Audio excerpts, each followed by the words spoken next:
Video দেখতেছিলাম যে বিমানবন্দরে কি শাকিল আর ফারজানা আটক, এগুলা কোন ধরনের অসভ্যতামি। ওই দিন দেখলাম রিয়াজের ভিসা হইতেছে না, মানে আওয়ামী লীগ যে করছে সেই বিপদে পড়বে। কেন? একদল ক্ষমতা থাকাকালীন তো যে কেউ আওয়ামী লীগ করতেই পারে, যে কেউ যে কোনো দল করতেই পারে। এটা রিয়াজের দেখছিলাম ভিসা হয় না নাকি একটা এরকম দেখছি। তারপরে আজকে দেখছি শাকিল ফারজানা এয়ারপোর্টে বিমানবন্দরে আটক। তারপরে আবার দেখি ওই যে কুমিল্লা ব্রাহ্মণবাড়িয়া না কোন কুত্তাবাড়িয়া ওইখানে দেখি একটা আওয়ামী লীগ করা একটা মাইয়ার লাগে দেখি কি নোংরামি, গায়ে গায়ে তোরে চুদি চুদি, কত বড় অসভ্য। আমরা করলে দোষ হবে কোত্থেকে? এই যে দেই ওই মাইটার লগে যে তুই আওয়ামী লীগ করছে হেঁটে দেখি সবাই মিলকে আর কি গালি গালাজ করলে, তা আমরা গালি গালাজ করলে কি দোষ? কয় এ মাগি সুদি হাসে যারা শেখ হাসিনা লইয়াও তো কত নোংরা কথা। এগুলার কি ধরনের বিচার করা উচিত? এইগুলা কেমনি খাইয়া এত কুত্তার বাম্পার ফলন কেমনি হয়েছে আমি খালি চিন্তা করি। এই সমস্ত কুত্তাগুলোকে আর যাই করেন বা এই বসবাস করা যায় না আমার মনে হয়। যাই হোক, এইগুলো এখন অতিরিক্ত পাওয়ার দেখাইতেছে যে বাল পেন দি মানে পায়ের দা জুতা মশা যায় না, এরাও এখন পাওয়ার লইগে চলে। মানে ব্যাপারটা এরকম দাঁড়াইছে, মানে যার লাগে মানে কথা কর ইঠায় না হেও এখন পাওয়ার লইগে পারলে। আরে আরে তার এই ধরনের অন্যায় এই যে সব কুত্তাগুলা ভাসছে ভাই, এগুলার কি পতন হবে? এগুলার পতন না হইলে তো পৃথিবী মিথ্যা।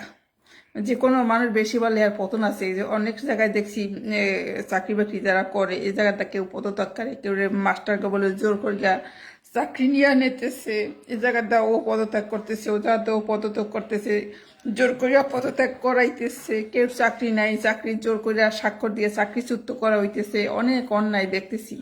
এ অন্যায় শেষ কোথায়? ভাই? তোরা এগুলা কি দেখো? সাধারণ যারা তোরা লেহালেহি করিস এই অন্যায়গুলা তোরা আবার মিছিল মিটিং করি আবার দেশ স্বাধীন কর। বাপ একটা, মা একটা, দেশ একটা, স্বাধীন একবারই হয় না, সেটা হয়েছে 1971। বাপ যদি তোদের একজন হয়, বাপ মা যদি তোদের একজন হয়, দেশ যদি একটা হয়, তাহলে কিন্তু দেশ স্বাধীন একবারই হয়। আর কোনো দ্বিতীয়বার কোনো স্বাধীন হয় না। যারা যারা দেশ স্বাধীন চলাইছে কিসের ছেড়ে দেশ স্বাধীন, এদের আমি ঘেন্না করি। এই যে শিক্ষিত কিছু কিছু কয় আমরা দেশ স্বাধীন করি গিয়ে রান দিই, এ সময় ভাই মাঝখান দিয়ে ফাঁক করি গিয়ে একদম লবণ দিয়ে দিতে হয় না? শিক্ষিত গিলা ওর দাবি করে আমরা শিক্ষিত, আবার খানকি গিলানে কয় আমরা দেশ স্বাধীন করছি। আর দেশ স্বাধীন করার পর নমুনা তো আমরা সবাই দেখলাম। এই সমস্ত শিক্ষিত নামের খানকি বা খানকার ফুলাগো কি লাগে একটু কইয়া যা। এই সমস্ত শিক্ষিত নামের অসভ্যগুলারে কি লাগে? চিল্লাকাইটা লবণ দিতে মন চায় না? চিল্লাকাইটা তো লবণ দিতে মন চায়।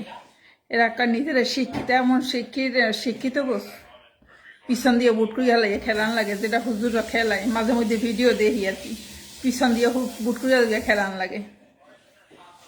এমন শিক্ষিত গুলরে যা, এগুলার পতন কবে হবে? এগুলার পতন না হলে তো এরা বেশিবার বাড়ছে।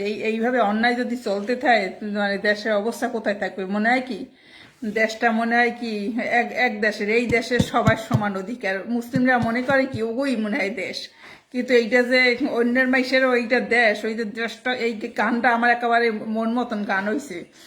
কি জানি রক্তে আগুন লেগেছে, দেশটা তোর দাদার নাকি রক্তে আগুন লেগেছে, বুঝছিস? এই গানটা লেখছে কেটা? ওরে ধন্যবাদ। যে এই গানটা যখন শুনি না শরীরের রক্ত না টক বক করে ওরে রক্তে আগুন লাগাইছিস, বুঝছিস? এই যে গানটা ঠিকঠাক মতন হয়েছে।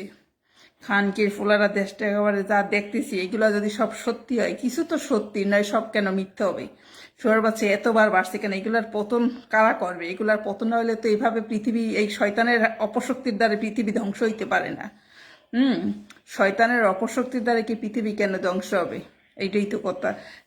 মানুষ চাকরি বাকরি করে, এই জায়গায় চাকরি করে, সবাই চাকরি দিয়া চলে যাইতেছে না কি করতেছে সব দেখতেছি, লেখালেখি সত্যি মিথ্যা তার বুঝি না, জানিও না, কিছু তো একটা হইতেছে। ওই দিন যে এক মানকির পোলার একটা স্ট্যাটাস দেখছি, কয় আমরা দ্বিতীয় একটা ফারাক্কার বানাইলে কেমন হয়? তখন একজন এসে কমেন্টস দিয়েছে সুন্দর মতন, যে অল্প লেখাপড়া করি মাথায় তো এই বুদ্ধিই হবে, যে অল্প লেখাপড়া যদি উপদেশটায় ঢুকতে পারে তাহলে আর থেকে বুদ্ধি আর কি হবে? আর একটা ফারাক্কা পারে না মোতার জায়গা তৈরি করতে, ই ফারাক্কার আর একটা বানাই। এই যে কয় না কি কইতাম যে ইসে পড়লে কত স্বপ্ন দেখে, বুঝছো, নিজেকে তো তাইতেছে না। এখন যারা যারা বয় না এইগুলো সম্পত্তির পরিমাণ তোরা হিসাব কর, 3 বছর পর দেখবি এইগুলোর সম্পত্তি কোথায় গিয়ে দাঁড়ায়। খালি তো আওয়ামী লীগের সবার দৌড় দর্শে ওরা কোটি কোটি টাকা মারিয়ে দিছে। এখন যারা যেটা আছে না তোরা দেশে এইগুলারে ডিটেলস জান, এইটা কেডা ফকিরনি, কেডা মধ্যবিত্ত, কেডা গরিব, এইগুলা জান, ডিটেলস জান। তারপর 2 বছর পর এই এই মানকির বাচ্চাকে কত টাকার সম্পত্তি এরা পায়, এই দেখবি যেটা কত টাকা এগো ব্যাংক ব্যালেন্স করে, কয়টা বাড়ি করে মিলাই দেখ। 100 যাবে আর 100 যাবে, দেখতে থাক, ওই টানছি। আর কি কইতাম ভাই, এটা কইতে কইতেও ঘেন্না করে, বুঝছো, কইতে আর ভালো লাগে না। কিন্তু কি কই, কিছু কিছু পোস্ট সামনে এমনভাবে দেই না, না কই আর পাই না, কইতেও ঘেন্না করে এই সমস্ত নিয়ে। এই বাল ফাল সম্পর্কে কথা কইতেও নেন ঘেন্নার একটা ব্যাপার দাঁড়িয়েছে, বালে সালে এদগা পেদগা সেদগা। একজন ঠিক আছে, ওকে নাই, নোবেল টোবেল পাইছে, কোনো কথা নাই, কিন্তু হ্যাঁ যে সেলা বেলা বালে সালে হেতে হতে যে আইস সাইডে বয়ে বেড়ে, ওগুলা যে কত শয়তানি করবে খালি দেহ, দেখতে থাকো, বুঝছো, দেখতে থাকো। ওই দিন দেখলাম কোন জায়গা বলে বিদ্যুৎ বিল ফ্রি, কোন জায়গা বিদ্যুৎ বিল ফ্রি, তাহলে মন্দির আর গির্জা বাদ যাবে কেন? এই গঠনটা এইটা না? কোন জায়গা যদি বিদ্যুৎ বিল ফ্রি হয় তাহলে মন্দির আর গির্জাটা বাদ যাবে কেন? আর বৈদ্য কি আছে কবে কেটা, এগুলো বাদ যাবে কেন? এসব জায়গাও তো ফ্রি থাকার দরকার আছে। হ্যাঁ, বেশিবার বাড়িস না, ধ্বংস তো হইবে, মানে কেউ না কেউ ধ্বংস দিয়ে দেবে, এতবার বাড়া ভালো না। ক্ষমতা আছে তাই ক্ষমতা রেখো বাবার, ওই পারবি বাংলাদেশটা ফলাইতে, আর কোনো দেশে আর কোনো দেশে মাইর খাবি, বইবি মাইর খাবি, বুঝছিস? তোদের লাগে কথা কইতেও আনগেন না করে, বাল যা তোরা মর, এই বন্যায় তোরা মর গে, জোলা ডেউ দেখছি মর গে ভূত যা।